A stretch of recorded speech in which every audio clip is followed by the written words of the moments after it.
Hi friends, good morning. பெண்கள் வந்து நம்ம வசிக்கிற வீட்டை வந்து லக்ஷ்மிகரமாக வச்சுக்கணுன்னா பெண்கள் வந்து காலையில் எழுந்து வாசலில் 5:30 to 6 இந்த டைமில், அதிகபட்சம் ஒரு 6:30 கூட ஆகலாம், அந்த டைமில் வாசலில் கண்டிப்பாக கோலம் போடணும். கோலம் கண்டிப்பாக போடணும். அரிசி மாவு கலந்து போட்டிங்கன்னா இன்னும் ரொம்பவே நல்லது, சிறப்புன்னு சொல்லலாம். பெண்கள் வந்து வீட்டை லக்ஷ்மிகரமாக வச்சுக்கணுன்னா முதல்ல செய்ய வேண்டிய வேலை என்னென்னா, ஃபஸ்ட்டு வாசலில் கோலம் போடணும். அதுக்கப்புறம் பார்த்திங்கன்னா வாசலில் வந்து துளசி செடி வளர்க்கணும். வாசலில் பாருங்கள், என் வீட்டு வாசலில் துளசி செடியை வளர்த்துருக்கேன். அந்த விதையெல்லாம் கொஞ்சம் கொஞ்சமாக போட்டிருக்கேன். ரொம்பவே அழகாக வளர்ந்துருக்கு. அதுக்கப்புறம் பார்த்திங்கன்னா வாசலில் இருக்க செடிக்கும் தண்ணி ஊற்றணும். அதுக்கப்புறம் அறிவுக்கால் இருக்கிற இடத்துல வந்து கோலம் எல்லாம் போடணும். நான் எப்படி பண்ணியிருக்கேன் பாருங்கள். மஞ்சள் குங்குமம்லாம் வச்சு அந்த ஸ்டென்சில்ஸில் நம்மளால் பெரிய பெரிய கோலம் அழகாக டிசைன் போட தெரியாதவங்க அந்த ஸ்டென்சில்ஸ் யூஸ் பண்ணி அந்த கோலம் போடலாம். கண்டிப்பாக மஞ்சள் தடவி மஞ்சள் குங்குமம் வச்சு வாசலில் கோலம் போடுறது அவ்வளோ வந்து இல்லை, மகாலட்சுமிக்கு வந்து அவ்வளோ பிடிக்கும். நான் வெள்ளிக்கிழமை அன்றைக்கி இதெல்லாம் பண்ணியிருக்கேன். என்னோடய வியூவர்ஸ்க்கு இதெல்லாம் காமிக்கணும். எப்படி ஒரு வீட்டை வந்து எப்படி வச்சுக்கணும், எப்படி மகாலட்சுமி வந்து நம்ம வீட்டுக்கு வரணும், நம்ம வீட்டில் நிரந்தரமாக இருக்கணும். எல்லா வீட்டுக்கும் வந்து மகாலட்சுமி போய்ட்டு நிரந்தரமாக இருந்துட மாட்டாங்க.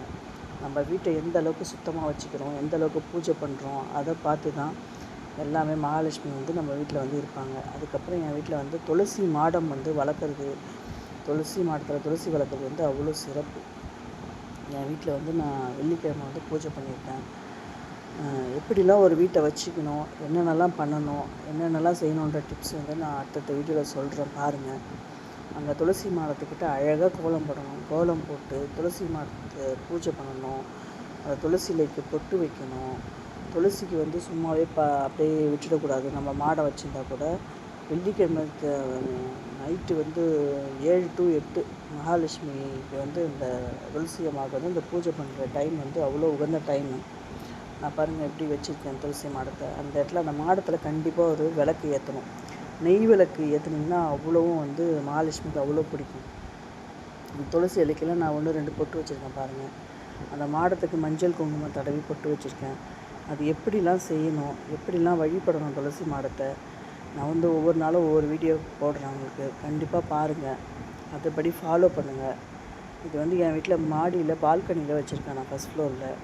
எனக்கு துளசி மாடத்தை வழிபடுறது வந்து அவ்வளோ பிடிக்கும். அழகாக கோலம் போட்டு வழிபடுவேன் டெய்லி வெள்ளிக்கிழமை. ஆனால் டெய்லி வந்து பார்த்திங்கன்னா நான் வாசலில் விளக்கு ஏற்றிட்டு மேலே போயிட்டு பால்கனிலையும் போய் துளசி மாடத்துக்கு போய்ட்டு விளக்கு ஏற்றுவேன். ஏன்னா டெய்லி துளசி மாடத்துக்கு விளக்கு ஏற்றி ஆகணும். ஒரு நாள் ஏற்றிட்டு இன்னொரு நாள் ஏற்றாமல் விடுறதெல்லாம் வந்து இந்த மாதிரி விடக்கூடாது. அப்புறம் நிறைய கஷ்டம் வரும். துளசி வந்து எல்லா வீட்லேயும் மாடத்தில் வந்து அவ்வளோ செழிப்பாக வளர்ந்துடாது. துளசி அவ்வளோ சீக்கிரம் வந்து அந்த அம்சத்தை வந்து நமக்கு கொடுத்துட மாட்டாங்க. ஆனால் என் வீட்டில் வந்து துளசி வளர்ந்துருக்கு பாருங்கள். என் வீட்டில் பால்கனியில் அப்படியே வெளியில் அப்படியே எல்லா இடத்துலையும் 2-3 இடத்துல வந்து துளசி வந்து அழகாக வளர்ந்துருக்கு. துளசி எந்த அளவுக்கு வீட்டில் நம்ம வளர்க்குறோமோ அந்த அளவுக்கு வீட்டில் வந்து செல்வம் சேரும்னு சொல்லுவாங்க.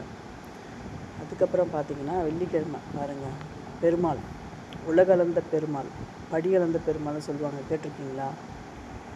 இவர் தான் அந்த பெருமாள். அதுக்கப்புறம் பாருங்கள், பூஜை ரூமை எவ்வளோ க்ளீனாக வச்சுருக்கேன், எவ்வளோ அழகாக சாமிக்கு பூஜை பண்ணுறேன். வீட்டில் வந்து வெள்ளிக்கிழமை பூஜை பண்ணும்போது குத்து விளக்கு கண்டிப்பாக ஏற்றணும். சிவலிங்க பூஜை பண்ணணும். அஷ்டலக்ஷ்மியோட விளக்கு வாங்கி வச்சுருக்கேன். அதுக்கப்புறம் சாமிக்கு படைச்சிட்டு தீபம்லாம் காமிச்சிட்டு சாம்பிராணி கண்டிப்பாக போடணும். லக்ஷ்மி விநாயகரையும் எப்போவுமே ஒன்றா சேர்த்து வைக்கணும். பெருமாளுக்கு எப்படி பூஜை பண்ணணும் சனிக்கிழமை, வெள்ளிக்கிழமை லக்ஷ்மிக்கு எப்படி பூஜை பண்ணணும். வெள்ளிக்கிழமை தான் வந்து ரொம்ப சிறப்பாக பூஜை பண்ணுறது. லக்ஷ்மிக்கு தான் வந்து வெள்ளிக்கிழமை வந்து சிறப்புன்னு சொல்லுவாங்க. அதுக்கப்புறம் பார்த்திங்கன்னா விநாயகருக்கு வந்து புதன்கிழமை பண்ணணும். செவ்வாய்க்கிழமை வந்து முருகருக்கு பண்ணணும். திங்கக்கிழமை வந்து சிவனுக்கு பண்ணணும். நான் முருகருக்கு எப்படிலாம் பூஜை பண்ணியிருக்கேன், எப்படிலாம் வச்சுருக்கேன்னு பாருங்கள். இது வந்து நான் மலேசியாவில் போய்ட்டு வாங்கிட்டு வந்தேன் இந்த ஸ்டாச்சு, முருகரோட ஸ்டாச்சு. இது வந்து முருகரோட வெள்ளி சிலை.